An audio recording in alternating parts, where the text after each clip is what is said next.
Hello दोस्तों, आपका बहुत बहुत स्वागत है हमारे इस यूट्यूब चैनल फ्रीलांस स्टडीज़ पे।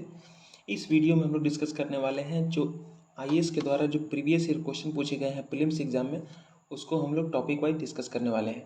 और ये जो कंपाइलेशन है वो एकम आईएएस नाम की एक कोचिंग सेंटर है वो निकालती है। तो उसके वेबसाइट से हमने ये जो पीडीएफ है वो डाउनलोड किया है और इसको हम लोग आज डिस्कस करके देखेंगे कि 2011 से लेकर 2022 तक, ये देखिए 2011 से लेकर 2022 तक जो भी एंशिएंट इंडिया के अंतर्गत जो क्वेश्चन पूछे गए हैं उसको हम लोग डिस्कस करेंगे।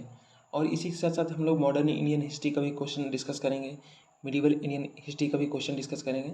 तो ये सारा एक लेक्चर में नहीं हो पाएगा, इसलिए हम लोग इस वीडियो में हम लोग सिर्फ एंशिएंट इंडिया के जो क्वेश्चन है उसको डिस्कस करेंगे। तो चलिए इस वीडियो की शुरुआत करते हैं। 2022 का क्वेश्चन है पहला। तो पहला जो क्वेश्चन है वो ये है कि with reference to Indian history consider the following text.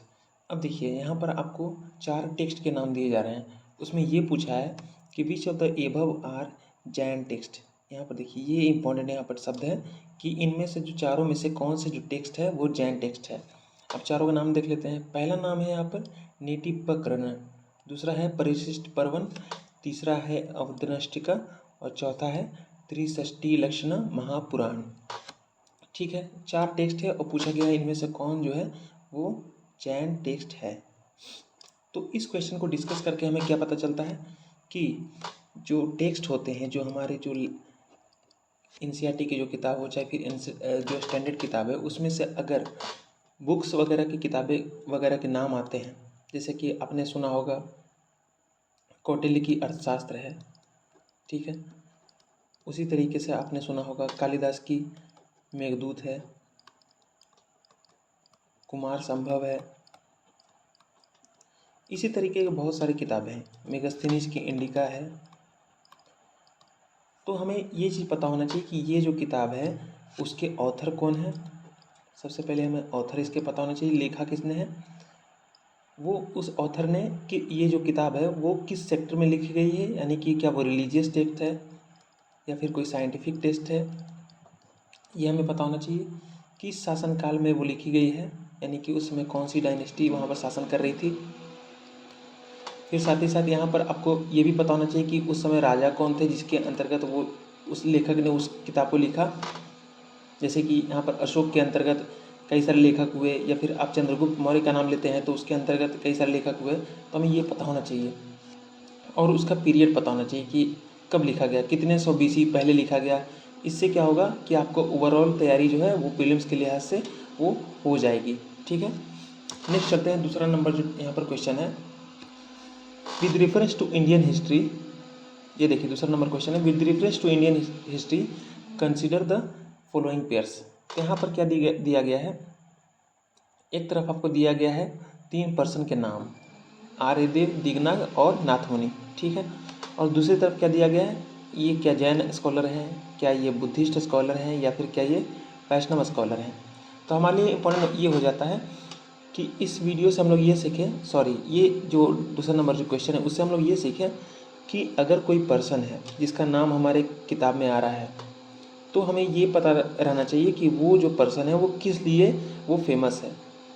जैसे कि हम कालिदास का नाम जानते हैं, वो क्या है, वो एक लेखक थे, ठीक है, वो एक कवि थे, एक लेखक थे, वो एक उपन्यास लिखने वाले पर्सन थे।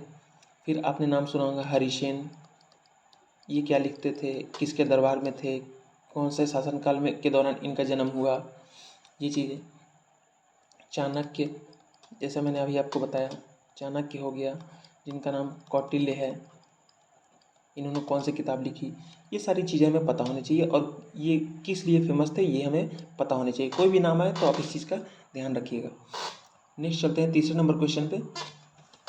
अब देखिए ये तीसरा नंबर क्वेश्चन क्या कहता है, according to Kautilya Arthashastra which of the following are correct. तो यहाँ पर हमारे लिए जो सबसे ध्यान देने वाली बात है कि यहाँ पर जो कौटिल्य का अर्थशास्त्र के बारे में क्वेश्चन पूछा गया है, तो किसी भी लेखक के किताब के ऊपर ये क्वेश्चन पूछा जा सकता है। इस जो क्वेश्चन पूछा गया है इससे हमें ये पता चलता है किसी भी लेखक का उसका रचना से किताब पूछा जा सकता है, क्वेश्चन पूछा जा सकता है, ठीक है। अब पूछा क्या गया है, पहला ऑप्शन है, पहला स्टेटमेंट है कि a person could be a slave as a result of judicial punishment.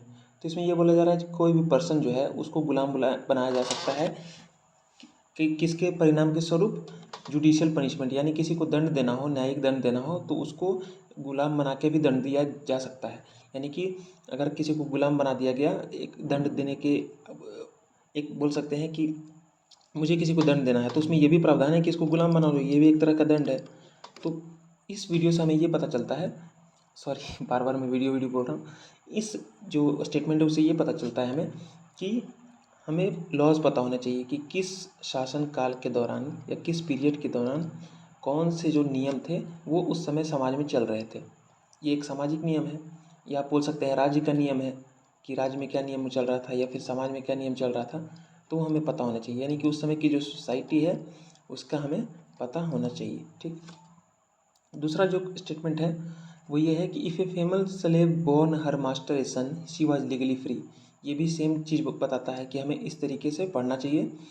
तीसरा जो स्टेटमेंट है वो भी उसी तरीके का स्टेटमेंट है। तो इससे हमें ये पता चलता है कि किसी भी किताब में अगर कोई जानकारी दी गई है और उसमें वो मेंशन है कि इस ऑथर ने ये चीज़ अपनी किताब में लिखी है, तो हमें ये पहले पता होना चाहिए कि उसको किसने लिखा है, लेखक का नाम पता होना चाहिए, उसके बाद दूसरे में उसकी रचना क्या है, कौन सी किताब लिखी है और उसमें क्या विवरण दिया हुआ है, ये हमें पता होना चाहिए। ठीक, नेक्स्ट चलते हैं अगला क्वेश्चन स्टेटमेंट पे। चौथा जो क्वेश्चन है वो ये है, कंसिडर द फॉलोइंग पेयर्स। तो यहाँ पर पेयर्स के रूप में यहाँ पर क्वेश्चन पूछा गया है। पहला तरफ के पेयर यहाँ पर आप देख सकते हैं कि पहली तरफ है क्या, site of Ashoka's major rock edicts. ठीक है, एक तरफ अशोका के जो मेजर रॉक एडिक्ट्स हैं उसका यहाँ पर प्लेस का नाम दिया गया है। जहाँ पर है पहला धौली, दूसरा है इराबुडी, तीसरा है जोगाड़ा और चौथा है कलसी। दूसरी तरफ क्या है कि यहाँ पर लोकेशन दिया गया कि वो किस स्टेट में है, उड़ीसा, आंध्र प्रदेश, मध्य प्रदेश, कर्नाटक। तो इससे हमें ये पता चलता है कि सबसे पहले तो ये अशोका का नाम है, तो हम जानते हैं कि हमारे तैयारी के हिसाब से अशोक कितना इंपॉर्टेंट है। अशोक है या फिर आप बोल सकते हैं चंद्रगुप्त मौर्य है, चंद्रगुप्त मौर्य है या चंद्रगुप्त विक्रमादित्य है, समुद्रगुप्त है। ये सारे जो शासक हैं वो बहुत ही फेमस शासक है हमारे एंशिएंट इंडियन हिस्ट्री में, तो हमारे लिए वो इंपॉर्टेंट हो जाते हैं। अब देखो अशोका ने मेजर रॉक एडिक्ट्स बनवाए थे, कहीं कहीं पे इंस्क्रिप्शन बनवाई थी, तो वो हमारे लिए इंपॉर्टेंट हो जाती है कि उसने कौन कौन से काम किए और किस जगह पे किए, ये भी इंपॉर्टेंट हो जाता है। जैसे कि यहाँ पर पूछा गया है कि धौली, एरागुडी, जोगाड़ा, कलसी और ये किस राज्य में पाए जाते हैं, और साथ ही साथ यहाँ पर मेजर रॉक एडिक्ट्स यहाँ पर होने चाहिए, ये नहीं कि minor rock edict, major rock edicts यहाँ पर पूछा गया है। तो इस क्वेश्चन से हमें ये पता चलता है। नेक्स्ट चलते हैं, अब 2021 का क्वेश्चन पे आ जाते हैं। ध्यान रखिएगा हम लोग सिर्फ आर्ट एंड कल्चर वाले क्वेश्चन को डिस्कस कर रहे हैं इस वीडियो में। तो पहला जो यहाँ पर 2021 का क्वेश्चन है वो ये है कि with reference to history of ancient India, Bhavabhuti, Hastimalla and Kshemeshvara were famous. अब देखिए 3 पर्सन के नाम यहाँ आपको दिख रहे हैं, भवभूति, हस्तिमला और क्षेमेश्वर। ये 3 पर्सन हैं। पूछा गया है कि ये क्यों फेमस थे। मैंने आपको अभी बताया कि किसी भी पर्सनालिटी का नाम आए, किसी भी पर्सनालिटी का नाम आए तो आपको उसके बारे में बहुत सारी जानकारी लेनी है। जैसे कि वो क्यों फेमस है, फेमस क्यों है वो, किस शासनकाल के अंतर्गत हुआ वो, किंगडम क्या था उसका, उसके बाद उसने कौन सी रचना वगैरह की, क्यों फेमस है, वाई, उसका अगर जन्म, अगर उसका जो टाइमिंग है यानी पीरियड, टाइम या बोल सकते हैं पीरियड उसका पता हो तो वो सही है। और इस तरीके से आपको सारी जानकारी होनी चाहिए ताकि अगर इस तरह के क्वेश्चन आए कि ये जो पर्सन है वो किस लिए फेमस है या उसने कौन सी किताब लिखी, उसमें मैच ऑफ द फॉलोइंग आ जाए तो आप इस क्वेश्चन का आंसर आसानी से दे पाएँ। नेक्स्ट चलते हैं अगला क्वेश्चन पे। विच one of the following ancient towns is well known for its elaborate system of water harvesting and management by building A series of dams and channelising water into connected reservoirs. अब देखिए यहाँ पर पूछा जा रहा है कि नीचे 4 सिटी के टाउन्स के नाम है। पहला कौन सा है, धौलावीरा, कालीबंगन, राखीगढ़ी और रोपड़। आप अगर इन चारों स्टेटमेंट को देखें ध्यान से ऑप्शन को, तो ये पता चलता है कि ये सारे के सारे कहाँ के हैं, हड़प्पा सभ्यता से रिलेटेड हैं। ठीक है, तो हड़प्पा सभ्यता हमारे लिए इम्पोर्टेंट हो जाती है, ये हमारे लिए इम्पोर्टेंट है। दूसरा बात कि यहाँ पर क्या बोला गया है कि जो वाटर हार्वेस्टिंग और मैनेजमेंट है वहाँ पर पाया जाता है। इन टाउन्स में से कहीं पर जो है किसी टाउन में बहुत ही ज़्यादा elaborate system of water harvesting and management यहाँ पर देखा गया है, और यहाँ पर डैम्स भी देखे गए हैं, और जहाँ पर से वाटर को चैनलाइज किया जाता था वहाँ से कनेक्टेड रिजर्वायर्स में। यानी यहाँ पर सबसे पहले कि आपको वाटर हार्वेस्टिंग और मैनेजमेंट का इतना अच्छा सिस्टम यहाँ पर देखने को मिला है कि वहाँ पर डैम्स बने हुए थे, और वहाँ से फिर पानी निकल के वो सारे वो कहाँ जाते थे, रिजर्वायर्स में जाते थे। तो ये जो व्यवस्था थी वो किस टाउन में थी, हड़प्पा का किस टाउन में थी ये व्यवस्था, ये पूछी गई है। तो इस क्वेश्चन को डिस्कस करके हमें क्या पता चलता है कि सबसे पहले हड़प्पा के बारे में ही हमें ये जानकारी मिलती है कि टाउन्स के बारे में हमें बहुत ही ज़्यादा अच्छे से उसको पढ़ना है कि कौन से टाउन में किस चीज़ के लिए वो फेमस है, वहाँ की कैरेक्टरिस्टिक क्या है, ठीक है, वहाँ की मुख्य बातें हमें इसकी पता होनी चाहिए, ठीक। नेक्स्ट चलते हैं।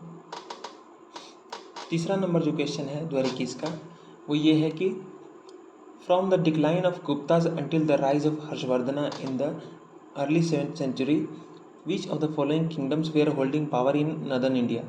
अब देखिए यहाँ पर पूछा गया है from the decline of Guptas, यानी कि जब गुप्तों का डिक्लाइन होना शुरू हुआ, पतन होना शुरू हुआ, और कब तक, कौन सा पीरियड तक, rise of until the rise of Harshavardhana. इस चीज़ को ध्यान रखिएगा, until the rise of Harshavardhana, यानी कि गुप्ता जब इनका पतन हो गया उसके बाद जब हर्षवर्धन का पीरियड शुरू होने वाला था, तो उस पीरियड में, उस बीच वाले पीरियड में यहाँ पर है गुप्ता, यहाँ ख़त्म हो रहे हैं, यहाँ से हर्षवर्धन, यहाँ से इसका काल शुरू होने वाला है, ठीक है।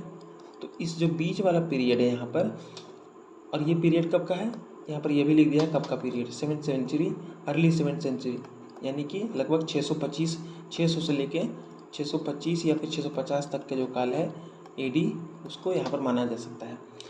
अब ये बोला जा रहा है कि उस समय कौन सा जो किंगडम था वो नदर्न इंडिया में पावर होल्ड कर रहा था, यानी कि उस समय कौन सा जो शासक था या किंगडम था वो नदर्न इंडिया में वहाँ पर पावर में था, यानी कि वहाँ पर शासन कर रहा था। अब ये चीज़ ध्यान रखिएगा कि किस समय के बारे में पूछा गया है, गुप्ता के डिक्लाइन से लेके हर्षवर्धन के राज तक, उस समय कौन से जो शासक थे, वो सिर्फ नदर्न इंडिया की बात हो रही है, नदर्न इंडिया में पावर होल्ड कर रहे थे। तो यहाँ पर देख लेते हैं 6 आपको यहाँ पर ऑप्शन देखने को मिल रहे हैं। पहला है गुप्ताज ऑफ मगध, दूसरा है परमार्स ऑफ मालवा, तीसरा है पुष्यभूतिज ऑफ थानेश्वर, चौथा है मौखरीज ऑफ कन्नौज, पांचवा है यादव्स ऑफ देवगिरी, और छठा है मैत्रकस ऑफ वल्लभी। तो सबसे पहले आपको इनका टाइम पीरियड पता होना चाहिए कि इन्होंने कब कब शासन किया, तब आप इस क्वेश्चन का आंसर दे पाएंगे। साथ ही साथ इनका जो रीजन है उस पर भी ध्यान देना होगा कि नॉर्दर्न इंडिया के ये शासक है कि नहीं। पता चला कि किसी सदर्न इंडिया को घुसा दिया, जैसे पांडे का यहाँ पर मान लिया ऑप्शन होता, पांडे का हो जाता है, या फिर होयसल का हो जाता है, या फिर आप बोल सकते हैं किसी भी दूसरे, यहाँ पर चोल का भी ऑप्शन हो सकता था। तो इस चीज़ को ध्यान रखना है कि यहाँ पर चूँकि नॉर्दर्न इंडिया कब पूछा जा रहा है, तो हमें इस चीज़ को ध्यान रखना है कि कब का पीरियड में किस शासन काल में कौन से जो शासक थे वो शासन कर रहे थे, ठीक है। नेक्स्ट चलते हैं अगले क्वेश्चन पे।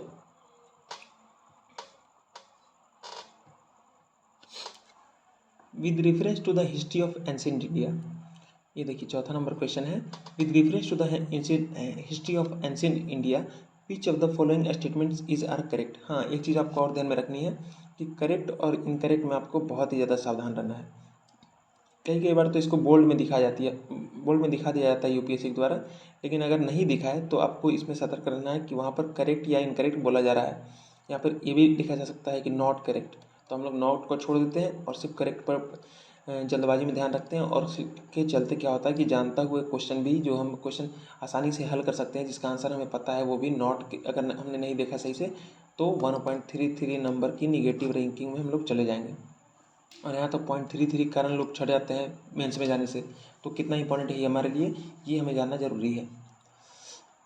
तो पहला इसमें क्या है, यहाँ पर आपको 3 स्टेटमेंट दिए गए हैं। पहला स्टेटमेंट क्या है, Mitakshara was the civil law for upper caste and Dayabhaga was the civil law for lower cast.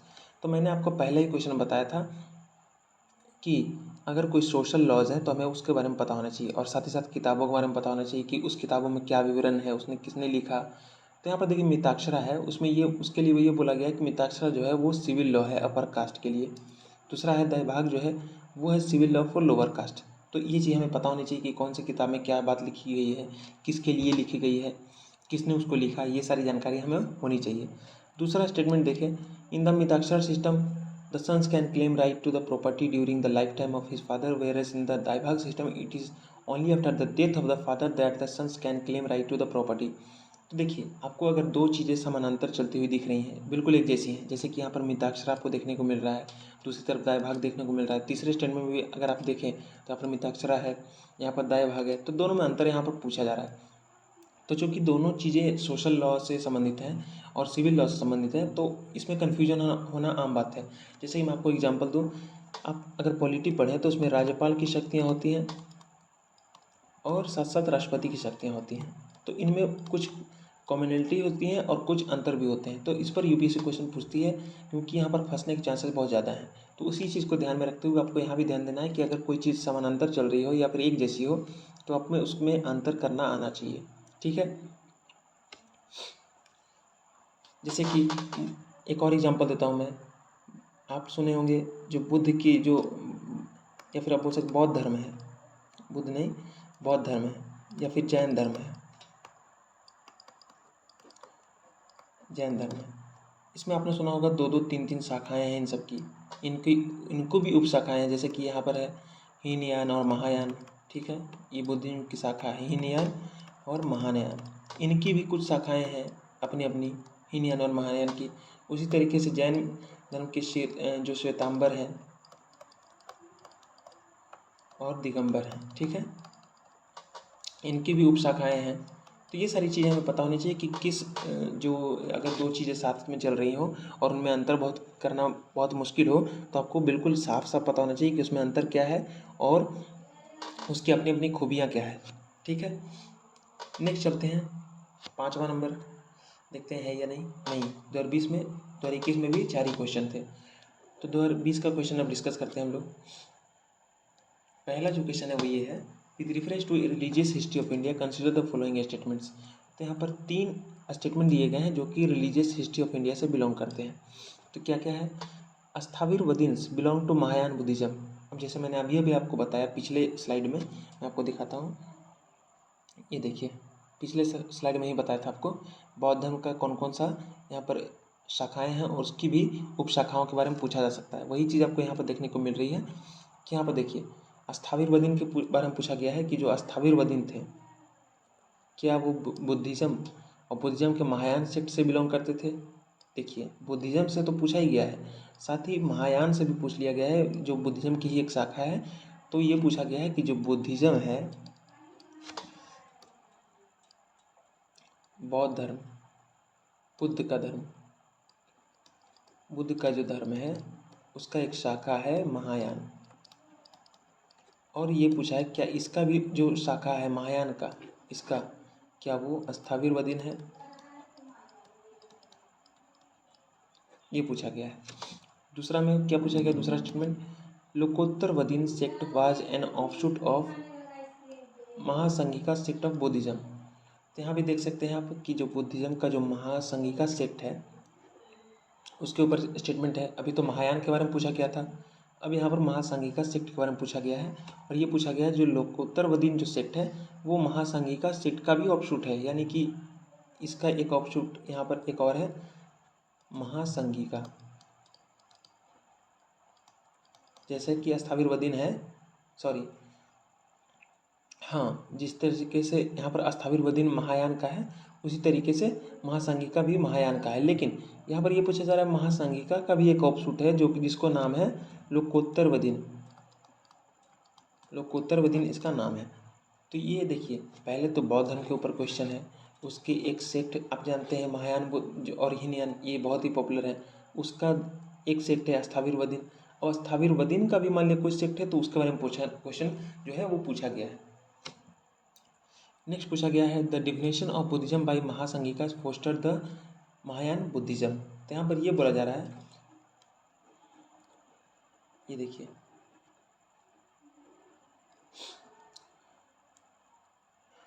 यहाँ पर ये बोला जा रहा है कि जो बुद्धिज्म का जो डिफिनेशन है महासंघिका के द्वारा, यानी महासंघिका ने जो बुद्धिज़्म का डिफिनेशन दिया था, उसने क्या किया, महायान बुद्धिज़्म को फोस्टर किया, यानी उसको और बढ़ावा दिया या फिर उसको प्रोत्साहित किया या फिर इसको प्रमोशन दिया, यानी इसके फॉलोवरों में ज़्यादा इजाफा हुआ। इसके चलते ये जो बुद्धिज़्म का जो डिफिनेशन है, सॉरी मैं डिफिनेशन पढ़ रहा हूँ, यहाँ पर डाइफिकेशन है, यानी बुद्ध को एक मूर्ति के रूप में शक्ल देना। तो उसने जब ये किया, किसने किया, महासंघिका ने, तो उसके चलते क्या हुआ, महायान बुद्धिज़्म को बहुत ज़्यादा प्रमोशन मिला। आप जानते हैं कि महायान बुद्धिज़्म में मूर्ति पूजा होती है बुद्ध की, तो क्या ऐसा सच है? तो आपको 3 स्टेटमेंट दिए गए हैं, ये पूछा गया है कि उसमें से कौन कौन से जो सत्य हैं और असत्य हैं, ये हमें पता लगाना है। ठीक है, नेक्स्ट चलते हैं। दूसरा नंबर जो क्वेश्चन है वो ये है, with reference to the history of India the terms Kulyavapa and Dronavapa denote. अब देखिए यहाँ पर 2 टर्म के नाम हैं, कुल्यवाप और द्रोणवाप, और ये पूछा गया ये किसको डिनोट करते हैं। पहला है ऑप्शन मेजरमेंट ऑफ लैंड, दूसरा है coins of different monetary value, तीसरा है क्लासिफिकेशन ऑफ अर्बन लैंड और चौथा है रिलीजियस रिचुअल्स। तो कुलव्याप और द्रोणवाप ये 2 टर्म हैं। तो इस क्वेश्चन को डिस्कस करके हमें क्या पता चलता है कि जो हमारे लिए जो टर्म जो किताब में लिखे गए हैं, बीच बीच में बहुत सारे टर्म आते हैं, जैसे कि आपको यही दोनों टर्म आपको देखने को मिल रहे हैं। ठीक है, ये दोनों टर्म हैं। इसके साथ साथ आपने कहीं कहीं पर सुना होगा विष्टि होता ही है, विष्टि, विष्टि हो गई, जिसको बेगारी भी बोलते हैं हिंदी में, ये ऋग्वैदिक टाइम का है शब्द। उसके बाद कहीं पर ग्राम को कुलग्राम या फिर मुखिया को कुछ नाम से बोला जा रहा है, तो हमारे लिए इम्पोर्टेंट हो जाता है कि जो नाम है वो किस चीज़ को डिनोट कर रहे हैं, उसका सही मतलब क्या है। तीसरा नंबर जो क्वेश्चन है वो ये है, who among the following rulers advise the subjects through is inscriptions. तो यहाँ पर बोला जा रहा है कि इनमें से कौन से जो रूलर्स थे उन्होंने अपने इंस्क्रिप्शन के द्वारा अपने सब्जेक्ट को ये संदेश दिया। कौन सा संदेश, Whosoever praises his religious sect or blames other sects out of excessive devotion to his own sect with the view of glorifying his own sect, he rather injures his own sect very severely। तो यहाँ पर एक statement है, ये पूछा गया है कि ये स्टेटमेंट जो है वो किसी इंस्क्रिप्शन में लिखा हुआ है, तो ये पूछा गया है कि उस इंस्क्रिप्शन को किस रूलर ने लिखवाया था। ठीक है, ऑप्शन क्या क्या है, अशोक, समुद्रगुप्त, तीसरा है हर्षवर्धन और चौथा है कृष्णदेव राय। तो ये पूछा गया है कि इनमें से किस राजा ने ये स्टेटमेंट लिखवाया था। तो हमारे लिए इम्पोर्टेंट हो जाता है कि किसी भी राजा का अगर कोई भी इंस्क्रिप्शन हो या फिर उस समय की कोई भी उसकी किताब हो, कोई भी उसकी प्रशस्ति हो, तो उसके रचयिता कौन है और उसमें क्या क्या विवरण दिया हुआ है, ये मैं पहले भी आपको बता चुका हूँ, बस आपको रिमाइंड करने के लिए मैं आपको यहाँ पे लिख के दे रहा हूँ। और उसको किसने ये लिख दिया मैंने, रचयिता कौन है, उसमें विवरण क्या क्या है, उसका पीरियड, ये चीज़ें आपको पता होनी चाहिए। उसमें अगर लड़ाइयों वगैरह का जिक्र है तो वो आपको पता होना चाहिए, या फिर उसमें कल्चर के बारे में कुछ बताया गया है, सोसाइटी के बारे में कुछ बताया गया है, तो वो सारी चीज़ें आपको विवरण के अंतर्गत पता होनी चाहिए। चौथा जो क्वेश्चन है वो ये है, with reference to the period of Gupta dynasty in ancient India the towns Ghantasala, Kadura and Chaul were well known as. अब देखिए पीरियड ऑफ गुप्त डायनेस्टी से यहाँ पर क्वेश्चन है, किस समय के है, गुप्त डायनेस्टी के काल से। अब पूछा गया है कि जो टाउन्स है, 3 टाउन के नाम है, घंटाशाला, कदुरा और चौल। अब पूछा गया है ये तीनों जो टाउन्स है वो किस लिए जाने जाते थे गुप्त पीरियड में, गुप्त डायनेस्टी के पीरियड में ये 3 टाउन थे उस समय, जैसे कि आज के दिल्ली, मुंबई, कलकत्ता है, उसी तरीके से गुप्त पीरियड के टाइम में घंटाशाला, कदुरा और चौल 3 टाउन थे, वो किस लिए फेमस थे। पहला ऑप्शन है पोर्ट्स हैंडलिंग फॉरेन ट्रेड, दूसरा ऑप्शन है कैपिटल्स ऑफ पावरफुल किंगडम्स, तीसरा है places of exquisite stone art and architecture, और चौथा इंपॉर्टेंट बुद्धिस्ट पिलग्रिमेज सेंटर्स। तो यहाँ पर आपको 4 ऑप्शन देखने को मिल रहे हैं, ये पूछा गया है किस लिए फेमस थे। तो इस क्वेश्चन को डिस्कस करके हमें ये पता चलता है कि सबसे पहले तो हमें पता होना चाहिए कि किस राजवंश के अंतर्गत कौन से शहर जो थे, शहर बोल सकते हैं या फिर नगर जो थे वो फेमस थे, जो भी आपकी किताब में नाम है, फेमस थे और किस लिए फेमस थे। क्या वहाँ पर फॉरेन ट्रेड होता था या फिर वहाँ पर कोई कल्चरल सेंटर था, या फिर कोई वो वहाँ पर स्ट्रेटजिक लोकेशन था जहाँ पर वो फोर्ट वगैरह बना हो, किस लिए फेमस था, ये आपको पता होना चाहिए। और आपको जैसे मैंने आपको बताया कि अशोक के जो क्वेश्चन आया था उसमें पूछा गया था इसका कौन सा स्टेट में लोकेशन है, तो लोकेशन भी आपको पता होना चाहिए। इस क्वेश्चन में नहीं पूछा गया लेकिन हो सकता है अगली बार पूछ ले, तो आपको ज़रूर पता होना चाहिए कोई भी स्थान अगर आपके किताब में लिखा हो तो उसको आप मैप पर लोकेट करने की कोशिश करें। और साथ ही सबसे बड़ी बात कि जो हिस्ट्री ऑप्शन जिनका है, ऑप्शनल जो है, जिनका भी हिस्ट्री ऑप्शनल है, वो इस चीज़ का तो और भी ज़्यादा ध्यान रखिए कि पहले तो उनको मैप में पता होना चाहिए कि कौन सी जो जगह है वो किस जगह पे है, कौन सी जो प्लेस है वो मैप में किस जगह पर लोकेटेड है, और उसके बारे में भी 30 शब्दों में यूपीएससी कहती है कि उसका विवरण दीजिए, तो उसके लिए तो और भी ज़्यादा इंपॉर्टेंट है। ठीक है, ये हो गया 2019 का क्वेश्चन। अब शुरू होता है 2019 का क्वेश्चन। हम लोग देखें आर्ट एंड कल्चर का, तो पहला जो क्वेश्चन है वो क्या है, विच one of the following is not a Harappan site. Harappa site से फिर से क्वेश्चन है। पिछला हड़प्पा साइट का जो क्वेश्चन था वो क्या था कि इस शहर में ये जो पानी की व्यवस्था है वो इतनी अच्छी है, जहाँ पर डैम बने हुए हैं और जहाँ पर रिजर्वायर से वो कनेक्टेड है, ये पूछा गया था। इस बार ये पूछा गया है कि कौन सा इनमें से हड़प्पन साइट नहीं है। पहला जो है ऑप्शन है वो है चहुंदड़ो, दूसरा है कोटदीजी, तीसरा है शाहगौरा और चौथा है देसालपुर। तो ये पूछा है इनमें से कौन सा जो है वो हड़प्पा का सिटी नहीं है, हड़प्पा का सिटी नहीं है। तो हमें बिल्कुल इस क्वेश्चन से डिस्कस करके ये पता चलता है कि कौन सा जो है शहर था, मैंने अभी आपको बताया कौन सा जो शहर है वो किस पीरियड में है वो हमें पता होना चाहिए। किस राजा ने उसको संरक्षण दिया जिसके चलते वो बहुत ही ज़्यादा उसका उन्नति हुआ, उस स्टेट का, उस टाउन का बहुत ही ज़्यादा फ्लरिश हुआ, ये चीज़ें आपको पता होनी चाहिए। वो किस लिए फेमस है, मैंने अभी आपको लिखा था ऊपर वाले स्लाइड में, ये सारी चीज़ें आपको पता होनी चाहिए। दूसरा जो यहाँ पर आप क्वेश्चन देख रहे हैं, in which of the following relief sculpture inscriptions is Ranyo Ashoka और king Ashoka mention along with the stone portrait of Ashoka. अब देखिए ये पूछा गया है कि इनमें से किस रिलीफ स्कल्पचर इंस्क्रिप्शन में जो रन्यू अशोका जो नाम है जिसका मतलब होता है राजा अशोक, वो मेंशन किया गया है और साथ ही साथ वहाँ पे अशोक का स्टोन पोर्ट्रेट भी पाया गया है। यानी कि पहले तो वहाँ पर राजा अशोक ये नाम वहाँ पर आपको देखने को मिल रहा है उस इंस्क्रिप्शन में, और प्लस वहाँ पर अशोक का जो है वो पत्थर की मूर्ति भी वहाँ पर देखने को मिली है अशोक की। ठीक है, तो ये दोनों जो फीचर हैं ये किस जो रिलीफ स्कल्पचर इंस्क्रिप्शन है उसमें पाए जाते हैं। तो यहाँ पर 4 ऑप्शन है, कंगना हली, दूसरा है सांची, तीसरा है शाहबाजगढ़ी और चौथा है सागौरा।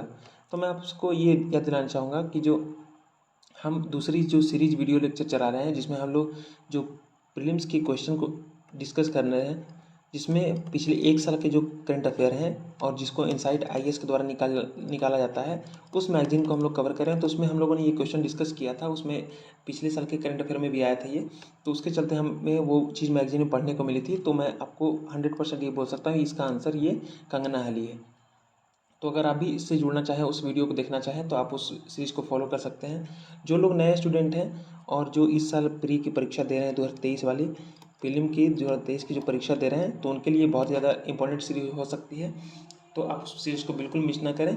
और अगर आपको अगले साल भी तैयारी करनी है तो भी आपको अगर फ्लो बनाना है अपना और किस तरीके से तैयारी की जाती है उसको अगर आपको देखना है तो आप इस वीडियो लेक्चर को आप फॉलो कर सकते हैं। नेक्स्ट चलते हैं, तीसरा नंबर जो क्वेश्चन है वो ये है, कंसीडर द फॉलोइंग। तो यहाँ पर आपको देखने को मिल रहा है 3 स्टेटमेंट। पहला स्टेटमेंट क्या है, टाइफिकेशन ऑफ द बुद्धा, अभी अभी हमने टाइफिकेशन ऑफ द बुद्धा के बारे में स्टेटमेंट पढ़ा था ऊपर। दूसरा जो स्टेटमेंट है, ट्रेडिंग द पाथ ऑफ बोधिसत्वस, और तीसरा है इमेज वर्शिप एंड रिचुअल्स। अब ये पूछा है कि which of the above is are the feature or features of Mahayana Buddhism. ये पूछा है किस पे क्वेश्चन, फीचर्स पे, और किसका, महायान बुद्धिज्म। महायान बुद्धिज्म पर देखिए 3 क्वेश्चन देखने को मिल चुका है अब तक। तो यहाँ पर हर साल लगभग महायान बुद्धिज्म के ऊपर क्वेश्चन पूछा जा रहा है। तो चूँकि बार बार पूछा जा रहा है तो हो सकता है अवरी जो है वो हीनयान के ऊपर पूछ लिया जाए या फिर और कोई इसका सेक्ट हो उस पर पूछ लिया जाए। तो पूछा क्या जा रहा है कि इनमें से महायान बुद्धिज्म का क्या क्या फीचर है। तो आपको कोई भी सेक्ट मिले, जैसे बुद्धिज्म हो गया या जैनिज्म हो गया या शैविज्म हो गया, वैष्णविज्म हो गया, तो उसका कोई सेक्ट हो, सेक्ट का भी उप सेक्ट हो, सब सेक्ट हो, वो आपको पता होना चाहिए। उनका कंट्रीब्यूशन पता होना चाहिए, उसने क्या योगदान दिया, उसकी क्या मान्यताएं थी, ये सारी बातें आपको पता होनी चाहिए। ठीक है, नेक्स्ट चलते हैं।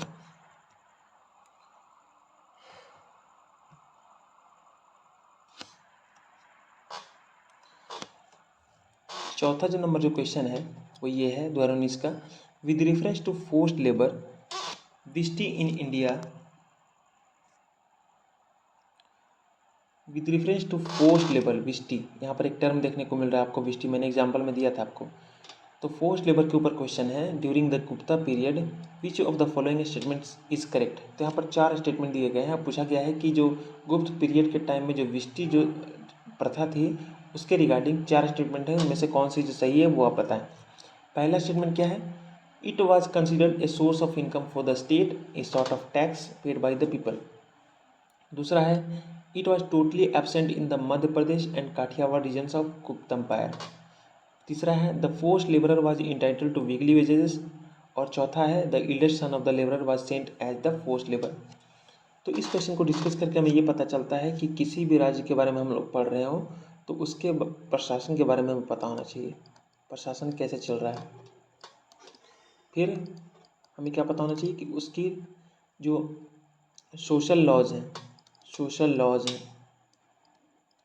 वो हमें पता होना चाहिए। सोशल लॉज हो या फिर कस्टम्स हो जो राज्य में प्रचलित हैं, चाहे वो दंड के रूप में हो, राज्य में कानून व्यवस्था के रूप में हो या फिर सामाजिक व्यवस्था के अंतर्गत हो, जिसको आम लोग फॉलो करते हो अपने नैतिक जीवन में, दैनिक जीवन में। ठीक है, इसके बाद ये पूछा गया है कि कहाँ कहाँ पर ये एब्सेंट था, कहाँ कहाँ पर ये प्रेजेंट था। फिर पूछा गया है कि ये जो फोर्स्ड लेबर था वो क्या वीकली वेजेस था, या फिर ये पूछा गया चौथा में कि the eldest son of the labourer was sent as the forced labour. तो उसके स्पेसिफिकेशन या फिर कैरेक्टरिस्टिक्स पे बात हो रही है।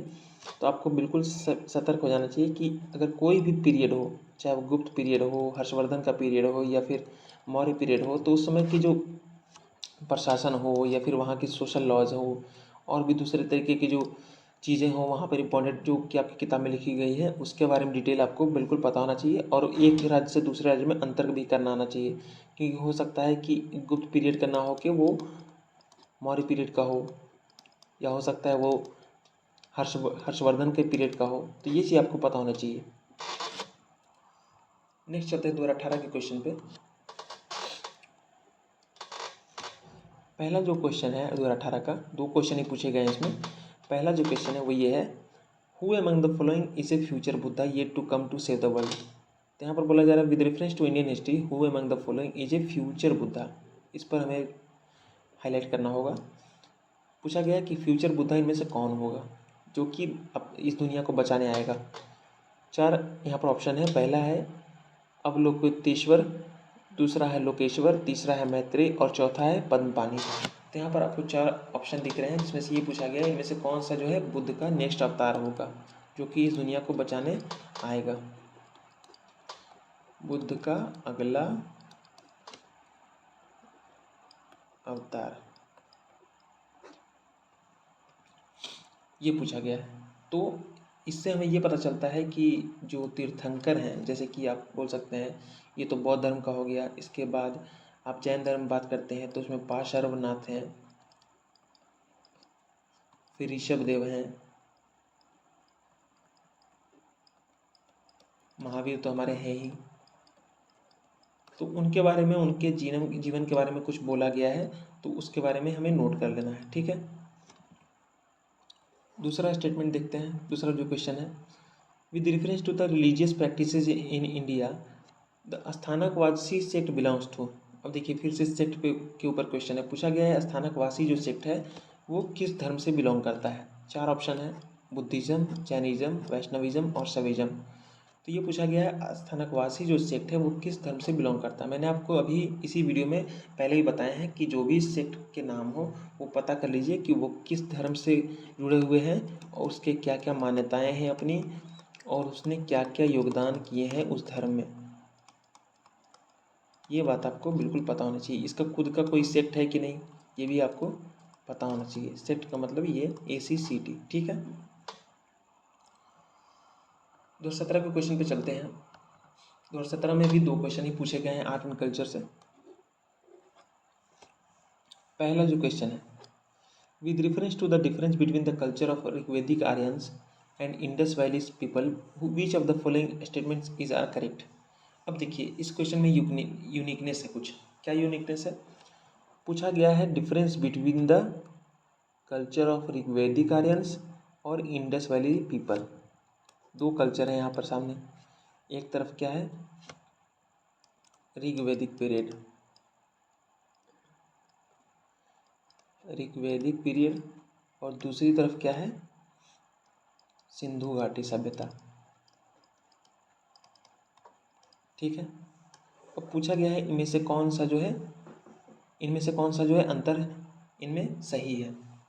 पहला जो स्टेटमेंट है वो ये है, 3 स्टेटमेंट दिए गए हैं। पहला स्टेटमेंट है Rigvedic Aryans use the coat of mail and helmet in warfare whereas the people of Indus valley civilisation did not leave any evidence of using them. तो यहाँ पर ये पूछा गया है कि जो ऋग्वैदिक आर्यन थे वो कोट ऑफ मेल यूज करते थे और साथ साथ हेलमेट यूज करते थे। कहाँ पर? जब लड़ाइयाँ वगैरह होती थी तब।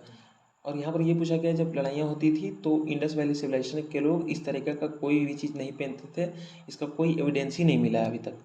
इनमें तो एविडेंस मिल गया है लेकिन इसमें कोई एविडेंस नहीं है इंडस वैली केस में। तो कैसे, क्या ये सही है? दूसरा स्टेटमेंट है Rigvedic Aryans knew gold silver copper whereas Indus valley people knew only copper and iron. तो यहाँ पर धातु के ऊपर क्वेश्चन है कि किन लोगों को किन धातुओं की जानकारी थी या फिर किन का वो उपयोग करते थे। तो यहाँ पर गोल्ड का नाम है, सिल्वर का नाम है, कॉपर का नाम है और यहाँ पर कॉपर और आयरन का नाम है। तो ये स्टेटमेंट दिया गया है। तीसरा जो स्टेटमेंट है वो ये है Rigvedic Aryans had domesticated the horse whereas there is no evidence of Indus valley people having been aware of this animal. अब देखिए ये बोला गया है कि जो ऋग्वेदिक आर्यंस थे वो घोड़ों को पालते थे, जबकि इंडस वैली सिविलाइजेशन के बारे में ऐसा कोई जानकारी नहीं है। तो इस क्वेश्चन को डिस्कस करके हमें ये पता चलता है कि हमें बिल्कुल 2 कल्चर के बारे में डिफ्रेंशिएशन आना चाहिए। और 2 कल्चर का ही क्यों, 2 राजाओं के बारे में होना चाहिए, जैसे कि मौर्य वंश हो गया, इस तरफ गुप्त वंश हो गया, या फिर यहाँ पर हो सकता है कि हर्षवर्धन का वंश हो गया या फिर चोल हो गया। इनके सब आपको अंतर करना आना चाहिए। और अंतर कैसे आएगा आपको? जब आप इनके कैरेक्टरिस्टिक्स यानी कि जो मुख्य बातें हैं वो आपको पता हों। जो इनकी मुख्य बातें हैं वो आपको पता हो, तब जाके आप इनको अलग कर सकते हैं। और आपको बिल्कुल ये चीज़ पता होनी चाहिए कि कौन सी जो मुख्य बात है वो किस जो है वो धर्म में है, सॉरी जो किस धर्म में है। धर्म की बात जब आएगी तो धर्म में है, और जब राजा की बात आएगी तो किस राजा या राजवंश में है। ये आपको बिल्कुल साफ साफ पता होनी चाहिए। उन लोगों ने कौन सी धातु चलाए, कौन सा एनिमल को उन्होंने पाला, ये सारी जो है वो उनके कैरेक्टरिस्टिक्स मुख्य बातों में ही आती है। तो आप इस चीज़ का ध्यान रखेंगे। दूसरा जो जो क्वेश्चन है, with reference to the religious history of India consider the following statements. तो यहाँ पर स्टेटमेंट दिए गए हैं और ये पूछा गया इनमें से कौन सा जो स्टेटमेंट है वो करेक्ट है। इनकरेक्ट नहीं, करेक्ट है, ठीक है। पहला जो स्टेटमेंट है सौतंत्रिका एंड समितियाँ were the sects of Jainism. फिर से सेक्ट के ऊपर क्वेश्चन है। तो यहाँ पर 2 नाम है, सौतंत्रिका और समितियाँ, were the sects of Jainism, ठीक है। दूसरा स्टेटमेंट है Sarvastivadin held that the constituents of phenomena were not wholly momentary but existed forever in a latent form. तो पहले में ये पूछा गया है कि किस धर्म का कौन सा सेक्ट है, ये पूछा गया है। एक तरफ है रिलीजन और दूसरी तरफ है उसका सेक्ट, ये पूछा गया है कि ये जो मिला हुआ सही है, यानी एक तरफ है जैन, एक तरफ है सौतिका और समितियाँ। तो क्या ये दोनों बिल्कुल सही है कि जैन धर्म का ही दोनों ये है सेक्ट। दूसरा जो स्टेटमेंट है वो ये है कि सर्वास्तिवादीन जो है उसका जो मान्यता है वो क्या है, ये पूछा है। तो दूसरी तरफ क्या है, एक तरफ सेक्ट बोल सकते हो या फिर रिलीजन बोल सकते हो, और दूसरी तरफ उसकी मान्यता, ये उसके ऊपर पूछा जा रहा है, या फिर मान्यता बोल सकते हो, या फिर शिक्षा, ये पूछा गया है।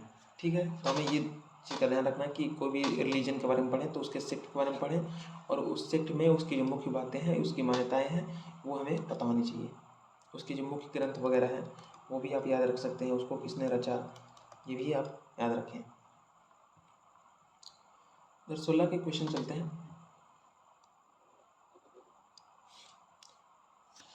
पहला जो क्वेश्चन है वो ये है, which of the following had first deciphered the addicts of emperor Ashok.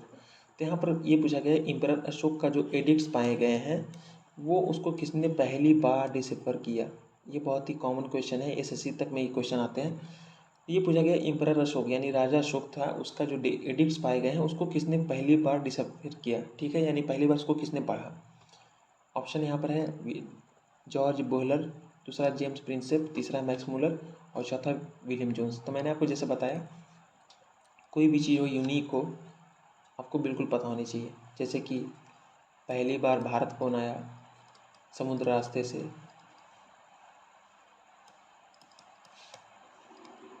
ठीक है। उसके बाद यहाँ पर आप देख सकते हैं कि एडिक्ट्स किसने लिखवाए, कौन कौन से एडिक्ट्स कहाँ पे पाए जाते हैं, किस राज्य में है, किस राजा ने लिखवाए, किस पीरियड में लिखवाए, ये सारी बातें आपको पता होना चाहिए। दूसरा जो क्वेश्चन है वो ये है, with reference to the religious history of India consider the following statements. तो यहाँ पर आपको 3 स्टेटमेंट देखने को मिल रहे हैं और पूछा गया है the concept of Bodhisattva is central to Hinayana sect of Buddhism. अब देखिए फिर से वही पैटर्न पे क्वेश्चन पूछा गया है, एक तरफ है बुद्धिज्म, दूसरा तरफ है उसका सेक्ट, और ये पूछा गया है कि उसका कॉन्सेप्ट क्या है, यानी उसकी शिक्षा या फिर मान्यता क्या है। तो बुद्धिज्म का है, हीनियन उसका सेक्ट है, और हीनियन का क्या मान्यता है ये यहाँ पर पूछा गया है। दूसरा स्टेटमेंट देखिए, तो Bodhisattva is a compassionate one on his way to enlightenment. तो यहाँ पर पूछा गया है बोधिसत्व का मतलब क्या होता है। तीसरा है Bodhisattva delays achieving his own salvation to help all salient beings on their path to it. दोनों बातों में मान्यताओं के ऊपर क्वेश्चन पूछा गया है, शिक्षाओं के ऊपर क्वेश्चन पूछा गया है, और किस धर्म का कौन सा सेक्ट है उसकी शिक्षा क्या है ये पूछा गया है। तो आपको जैसे पहले ही मैंने आपको बताया, इस चीज़ का हमें बिल्कुल ध्यान में रखना है। नेक्स्ट चलते हैं।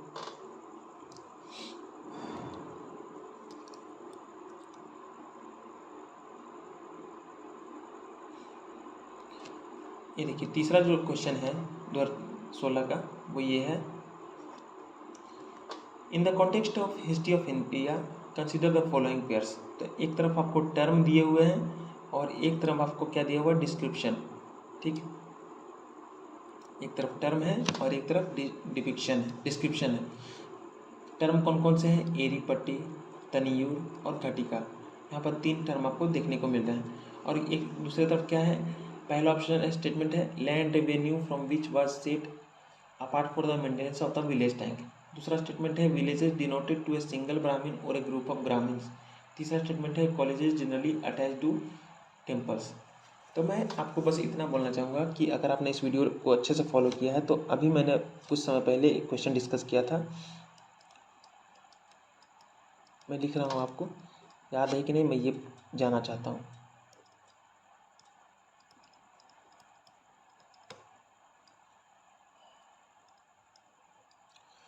कुल्यवाप और द्रोणवाप, इसके ऊपर क्या आपने अभी क्वेश्चन डिस्कस किया था।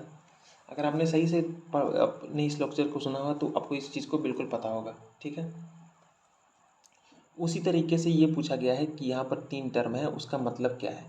तो वहाँ भी क्वेश्चन पूछा गया था कुल्यवाप और द्रोणवाप है वो किस चीज़ को डिनोट करते हैं।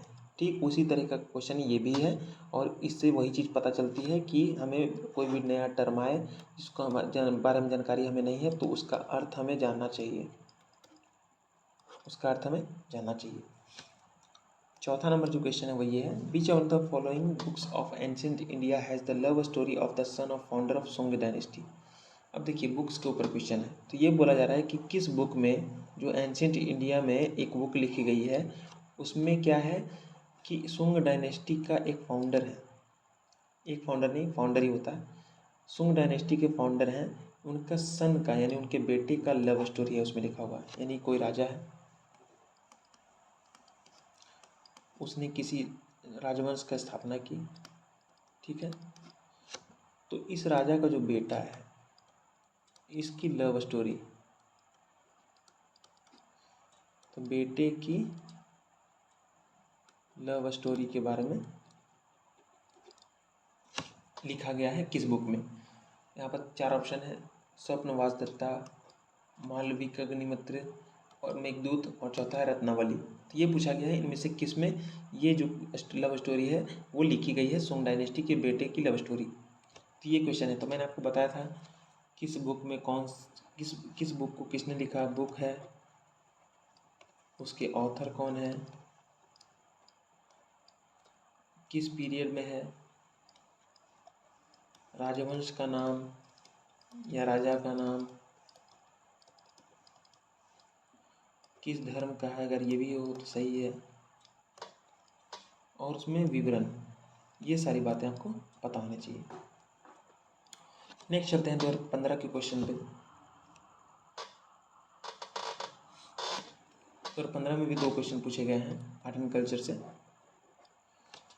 पहला जो क्वेश्चन है, which of the following kingdoms were associated with the life of the Buddha. यहाँ पर 4 किंगडम के नाम दिए गए हैं, अवंती, गांधार, कौशल और मगध।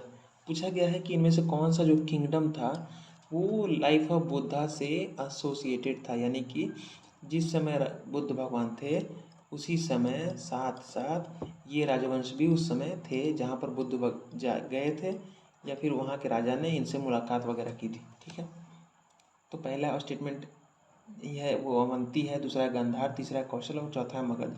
तो हमें बुद्ध से रिलेटेड वो जहाँ जहाँ शिक्षाएं उन्होंने दी, जिन राजवंशों को उन्होंने शिक्षित किया, जैसे कि उन्होंने अशोक को शिक्षित किया था, उसी तरीके से आपने उनका नाम श्रावस्ती से भी जुड़ा होगा आपका नाम, आपने अगर कहानियाँ वगैरह पढ़ी होंगी तो जो अंगुलीमाल डाकू था वही का था। ठीक है, तो ये सारी चीज़ें हमें पता होनी चाहिए कि किस शासनकाल में बुद्ध भगवान गए, किस राजा से उनकी भेंट हुई, उनको क्या उन्होंने दीक्षा दी, और सिर्फ बुद्ध की ही नहीं, बुद्ध से रिलेटेड उनकी जो अनुयायी थे, जैसे कि मोगालुपुत्तिस है जो कि अशोक से संबंधित हैं, तो उन्होंने किस राजा के दरबार में सेवा दी, या फिर किस राजा को उन्होंने शिक्षा दी या दीक्षा दी, हम जो भी बोल सकते हैं, ये सारी जानकारी हमें पता होनी चाहिए। दूसरा नंबर जो क्वेश्चन है वो ये है, with relation to the art and archaeological history of India which one of among the following was made earliest. तो इसमें ये बोला जा रहा है कि इनमें से कौन सा जो था वो सबसे अर्लीस्ट इसको बनाया गया था, सबसे पहले कौन बना। पहला है लिंगराज टेम्पल एट भुवनेश्वर, दूसरा है rock cut elephant at Dhauli, तीसरा है rock cut monuments at Mahabalipuram और चौथा है वराह इमेज एट उदयगिरी। तो इस क्वेश्चन को डिस्कस करके हमें क्या पता चलता है कि सबसे पहले ये जो आपको चारों नाम दिए गए हैं ये हमारे लिए इंपॉर्टेंट हो जाते हैं, क्योंकि ऑप्शन में पूछा है तो हो सकता है कल को क्वेश्चन बना के पूछ लिया जाए। तो आप इसको ध्यान से देख लीजिए, Lingaraj temple at Bhubaneswar, rock cut elephant at Dhauli, rock cut monuments at Mahabalipuram और चौथा है वराह इमेज एंड उदयगिरी। ठीक है, एक तो ये चीज़ सीखा आपने। दूसरा सीखेगा कि इनके पीरियड के ऊपर क्वेश्चन पूछा गया है, तभी आप बता सकते हैं कि अर्लीस्ट कौन है, सबसे पहले कौन बना। तो इनके पीरियड के ऊपर ये क्वेश्चन बना गया, तो सिर्फ पीरियड के ऊपर पूछा गया है, तो ये मत समझिए कि हर बार ऐसे ही पूछा जाएगा। इसके किंग, इसको किसने बनवाया, किस राजवंश के थे, ये बातें आपको पता होनी चाहिए। इसका जो अगर मुख्य कोई बनाने वाला हो तो उसका नाम आप लोग जान सकते हैं। तो इस तरीके से हमने इस क्वेश्चन से ये सीखा। 2014 के क्वेश्चन चलते हैं। इसमें आपको देखिए फिर से आपको एक क्वेश्चन बुद्ध के ऊपर है। पहला क्वेश्चन है, which of the following kingdoms were associated with the life of Buddha. तो आपको शायद ये क्वेश्चन शायद रिपीट कर दिया गया है, तो वही क्वेश्चन है, इसको हम लोग डिस्कस क्यों करें दोबारा। दूसरा जो क्वेश्चन है वो ये है, विच one of the following pairs does not form part of the 6 systems of Indian philosophy. ये देखिए पूछा गया है कि जो इंडिया की जो फिलोसफी है, इंडियन फिलोसफी, तो उनमें 6 सिस्टम पाए जाते हैं। तो भारत की फिलोसफी है उसके 6 जो है वो मुख्य, इसके आप नाम, आप इसको 6 भागों में बांटा गया है। ठीक है, 6 भागों में बांटा गया है इंडियन फिलोसफी को। ठीक है, पूछा गया है इनमें से कौन सा जो पेयर था वो इस 6 इंडियन फिलोसफी में नहीं था। पहला कौन सा है, मीमांसा और वेदांत, दूसरा है न्याय और वैशेषिक, तीसरा है लोकायत और कपालिक, और चौथा है सांख्य और योग। तो इनमें से कौन सा जो था पेयर वो नहीं है six system of Indian philosophy में, ये हमें पता होना चाहिए। तो मैंने आपको जैसे बताया था कौन सी किताब है या कौन सा धर्म है, उसकी मान्यताएं क्या है, उसको किसने लिखा, उसकी मुख्य बातें क्या है, ये आपको पता होनी चाहिए। उसी के ऊपर ये सवाल पूछा गया है। तीसरा नंबर जो क्वेश्चन है वो ये है, the national motto of India Satyameva Jayate inscribed below the emblem of India is taken from. तो पूछा गया है जो सत्यमेव जयते हम लोग लिखा हुआ देखते हैं, नोटों में देखते हैं, फिर अगर कोई सरकारी अधिकारी है तो वहाँ पर आपको उसके ऑफिस में देखने को मिलेगा सत्यमेव जयते। तो ये पूछा गया है सत्यमेव जयते जो है वो कहाँ से लिया गया है।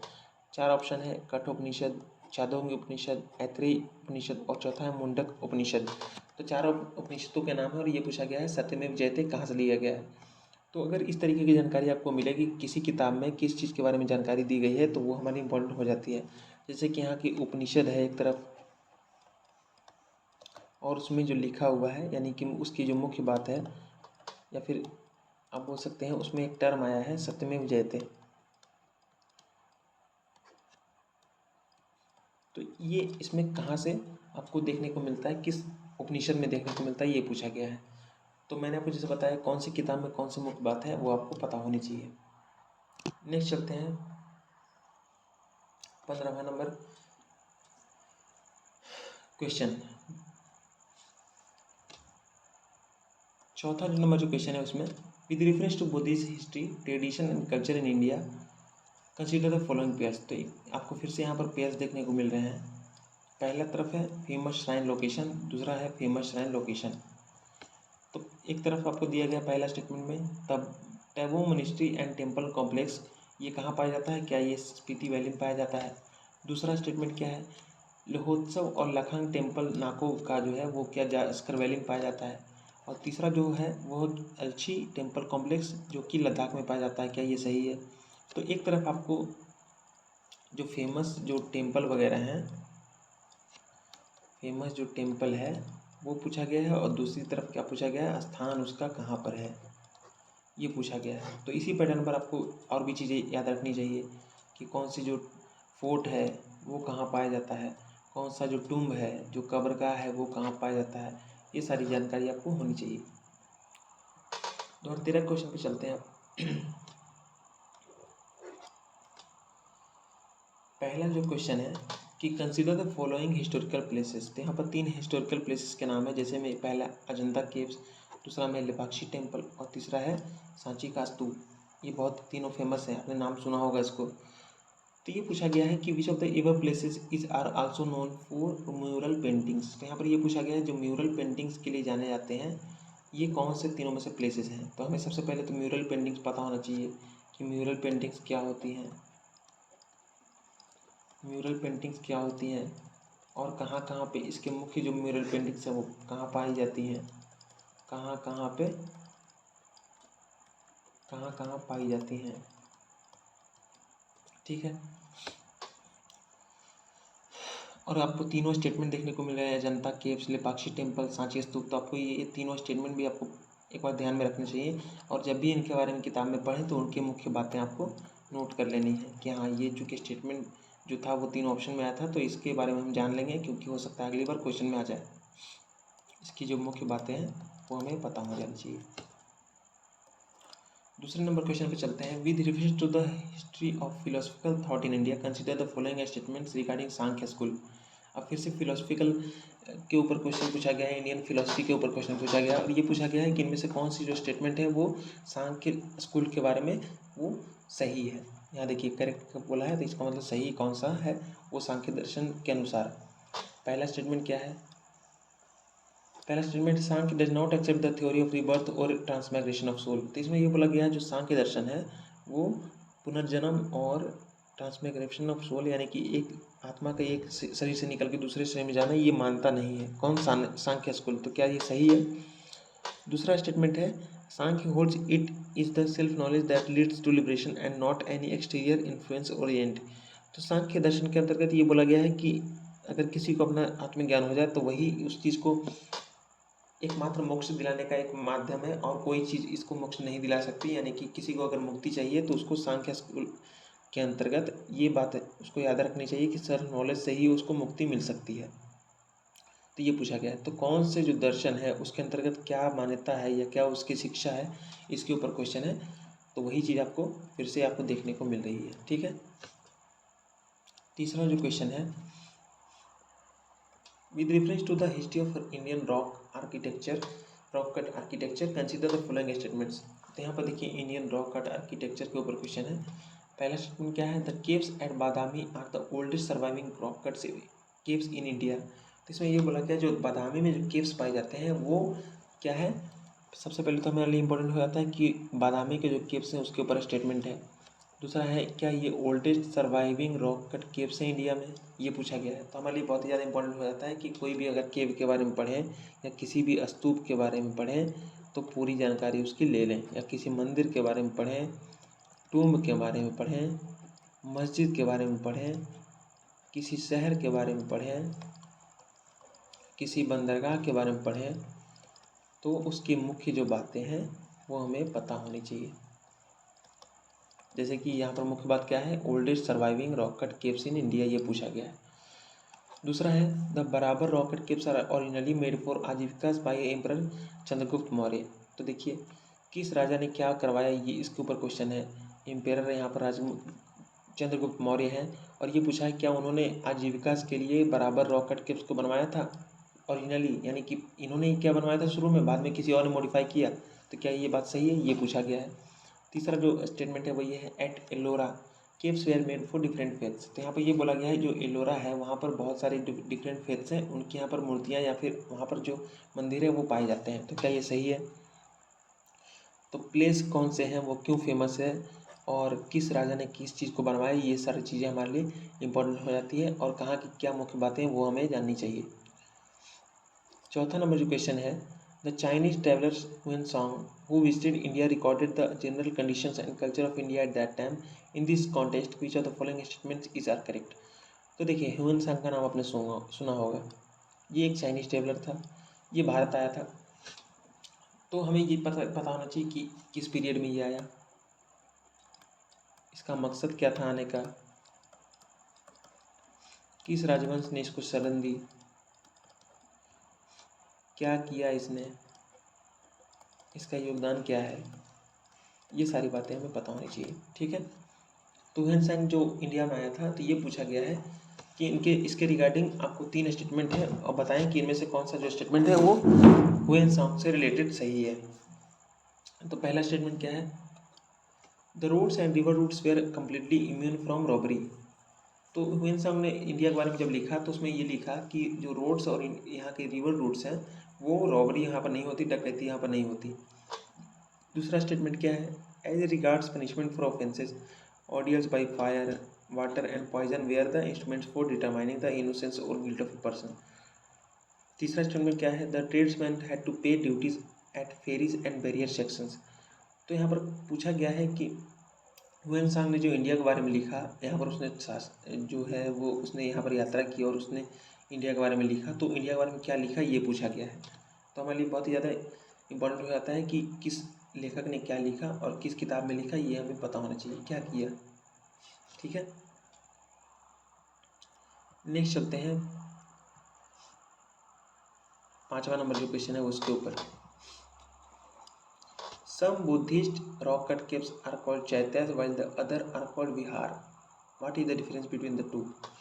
ये बोला गया है कुछ बुद्धिस्ट जो रॉक कट केव्स हैं उनको चैत्य कहा जाता है और कुछ को विहार कहा जाता है। तो इनमें क्या डिफरेंस है। तो मैंने आपको जैसे बताया था कोई भी चीज़ तो दोनों एक जैसी हो, जैसे कि महायान, हीनयान,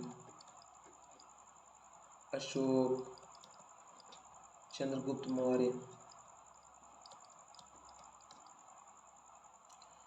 समुद्रगुप्त, विक्रमादित्य, ये सारे क्या है कि कंफ्यूजिंग टर्म्स हैं। यानी कि इन दोनों का आप अगर आपने अच्छे से पढ़ाई की है लेकिन नोट्स नहीं बनाए हैं और आपने उनका रिवाइज नहीं किया तो आप इनमें कोई आप स्पष्ट अंतर नहीं बता पाएंगे। आप इसकी चीज़ें इसमें डाल देंगे, इसकी चीज़ें इसमें डाल देंगे। तो उसी को ध्यान में रखते हुए मैंने आपको ये बताया है कि अगर कोई भी जो सेम तरह की चीज़ हो, जैसे कि यहाँ पर चैत्य है, विहार है, तो इनमें क्या अंतर है, दाएं भाग था, दाएं भाग के ऊपर क्वेश्चन था, मिताक्षरा है, इनमें क्या अंतर है ये पूछा गया था। तो इस क्वेश्चन को डिस्कस करके यही पता चलता है कि हमें अगर कोई स्पेसिफिक टर्म आ रही है और बिल्कुल सेम जैसी दो टर्म है, जैसे कि यहाँ पर चैत्य है, विहार है, स्तूप, यहाँ पर अगर पूछ लिया जाए कि चैत्य और स्तूप में क्या अंतर है, तो हमें बिल्कुल साफ साफ पता होना चाहिए। नेक्स्ट चलते हैं।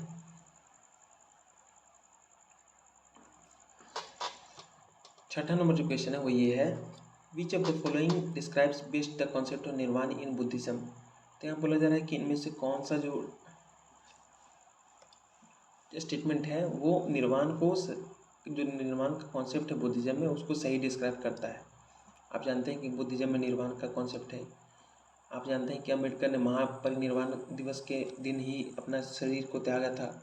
तो निर्वाण जो है वो बुद्धिज्म का जो शब्द है और इसका मतलब क्या है ये पूछा गया है बुद्धिज्म के अनुसार। पहला है कि the extension of the flame of desire, दूसरा है the complete annihilation of self, तीसरा है state of bliss and rest, और चौथा है mental state beyond all comprehension. तो मैंने आपको पहले ही बताया था कि अगर कोई भी टर्म आए तो वो किस चीज़ को डिनोट करता है ये आपको पता होना चाहिए। और डिनोट में भी फ़र्क आता है, हो सकता है कि जो चीज़ जो है वो मुगल पीरियड में जिला को बताती थी, हो सकता है वो गुप्त पीरियड में वो उसका मतलब प्रांत हुआ। तो ये चीज़ आपको पता होना चाहिए कि कौन सा जो टर्म है वो क्या डिनोट कर रहा है, किस पीरियड में डिनोट कर रहा है। ठीक है। सातवां नंबर जो क्वेश्चन है वो ये है, which of the following characterize the people of Indus civilization. तो यहाँ पर इंडियन पीपल जो हैं, सिंधु घाटी सभ्यता के जो लोग हैं, उनके कैरेक्टरिस्टिक्स के बारे में क्वेश्चन पूछे गए हैं, यानी उनकी मुख्य बातों के बारे में। तो मैंने आपको पहले ही बताया था, पहला स्टेटमेंट क्या है, they possessed great palaces and temples, दूसरा statement they worship both male and female deities, और तीसरा स्टेटमेंट क्या है, they employed horse drawn chariots in warfare. तो इंडस वैली के जो लोग थे उनकी क्या कैरेक्टरिस्टिक्स थी या उनकी क्या मुख्य बातें थी, उसके बारे में ये क्वेश्चन पूछा गया है।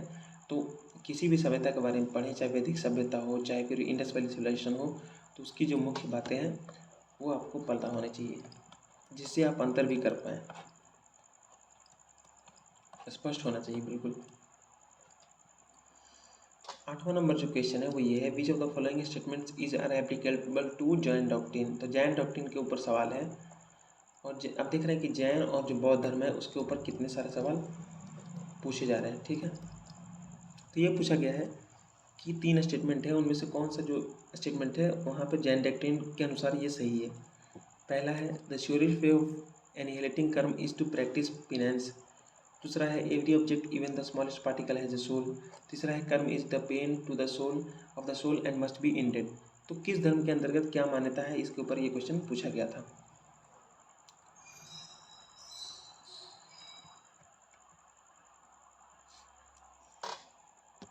2012 क्वेश्चन चलते हैं। पहला क्वेश्चन है, with reference to the guild, जिसको श्रेणी बोलते हैं, of ancient India that played a very important role in the country's economy, which of the following statements is are correct. तो यहाँ पर गिल्ड या फिर श्रेणी आपने नाम सुना होगा, एंशिएंट इंडिया की जो बुक है, या फिर मेडिवल इंडिया में भी आपने शायद सुना होगा। तो इसमें ये पूछा गया है कि चूँकि गिल्ड ने बहुत ही ज़्यादा इंपॉर्टेंट रोल प्ले किया था एंशिएंट इंडिया में, उसकी इकोनॉमी में, तो इसके रिगार्डिंग 3 स्टेटमेंट है, इसमें से कौन सा स्टेटमेंट सही है ये आप बताएं। तो पहला स्टेटमेंट क्या है, every guild was registered with the central authority of the state and the king was the chief administrative authority on them। दूसरा है the wages, rules of work, standards and prices were fixed by the guild। और तीसरा statement जो है वो है the guild had judicial powers over its own members। तो कौन सा जो टर्म है वो क्या डिनोट कर रहा है,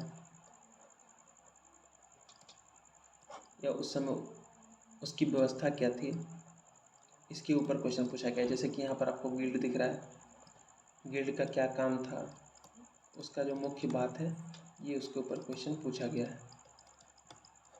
ठीक है।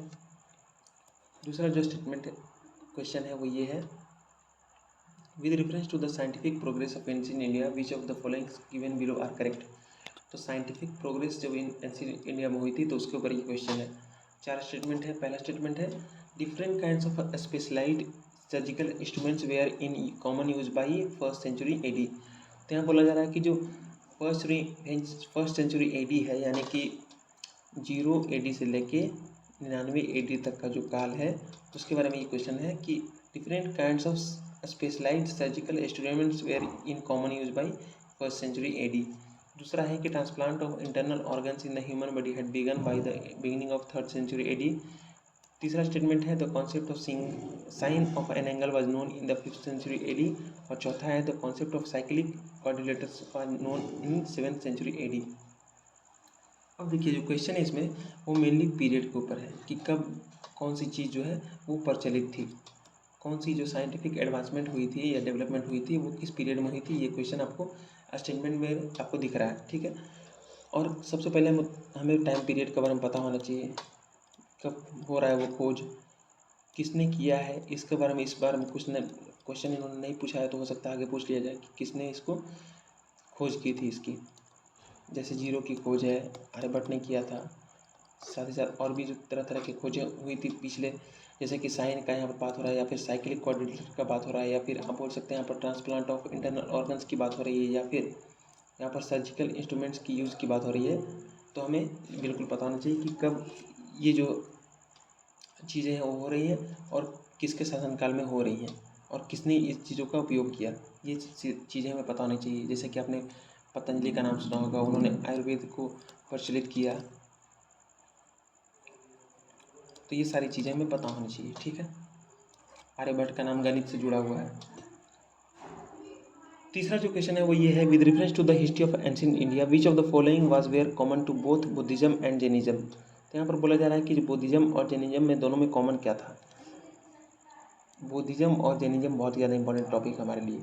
पहला जो स्टेटमेंट है वो ये है कि avoidance of extremities of penance and enjoyment.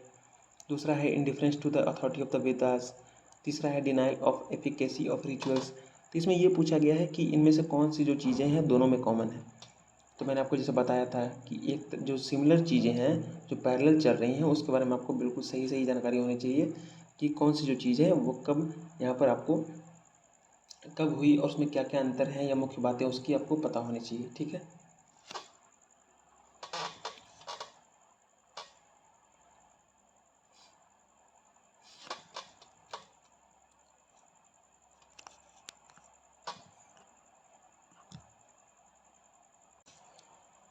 Next चलते हैं।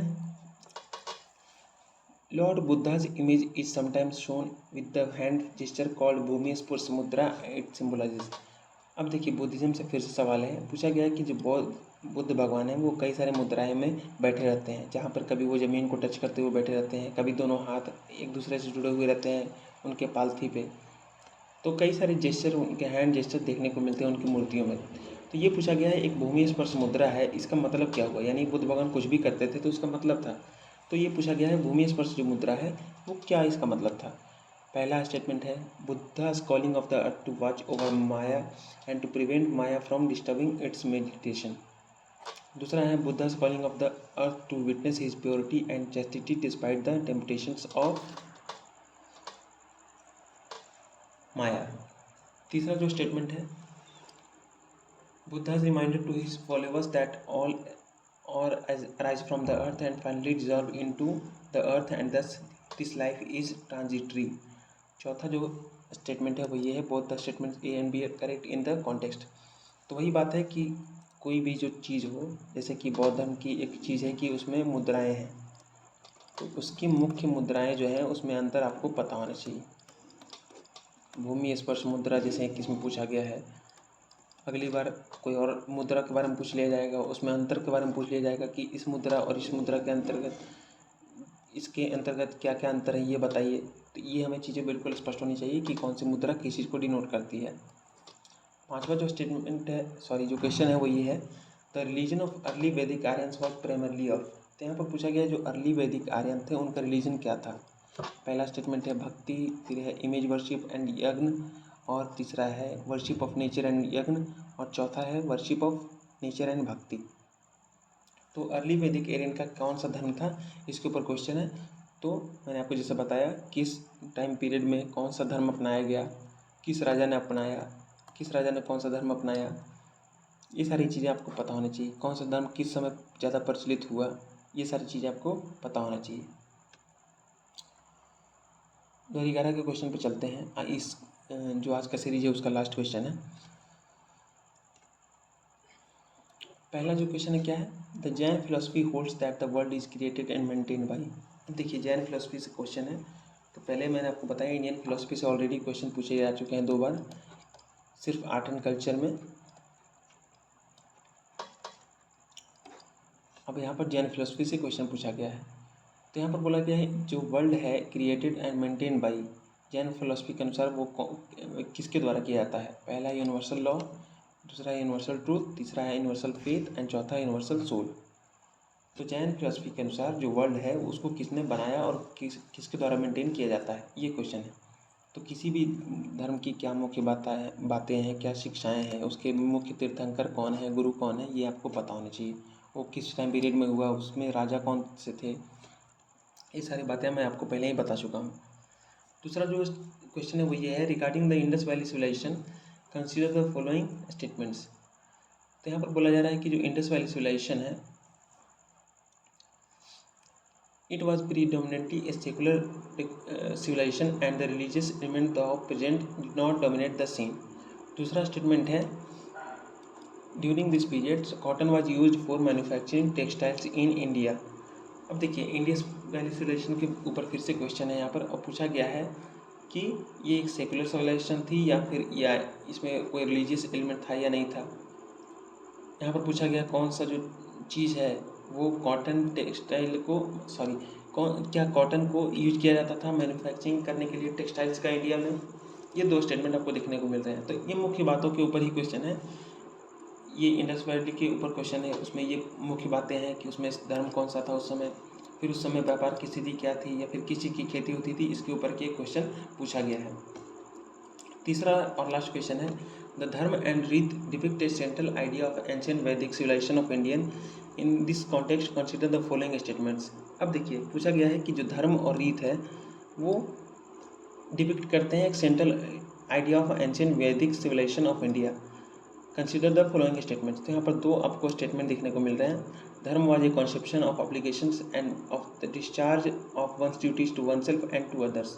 दूसरा है, Rita was the fundamental moral law governing the functioning of the universe and all it contain. तो यहाँ पर धर्म और रीत आपको देखने को मिल रहे हैं। ये क्या है, 2 टर्म है। ये क्या डिनोट कर रहे हैं या डिपिक्ट कर रहे हैं, इसके ऊपर क्वेश्चन पूछा जा रहा है। और ये क्या है, ये इसके ऊपर क्वेश्चन है। तो आपको अब तक जितना ही पढ़ा है उस लेक्चर से आप ये समझ सकते हैं कि इस क्वेश्चन को से हमने क्या सीखा। तो इस वीडियो लेक्चर में बस इतना ही। अगले वीडियो लेक्चर में हम लोग क्या पढ़ने वाले हैं, मिडिवल इंडिया के बारे में हम लोग पढ़ने वाले हैं। और आपको बता दूं कि इसके साथ साथ जो हम लोग मंथली करेंट अफेयर मैगजीन है, मंथली करेंट अफेयर मैगजीन,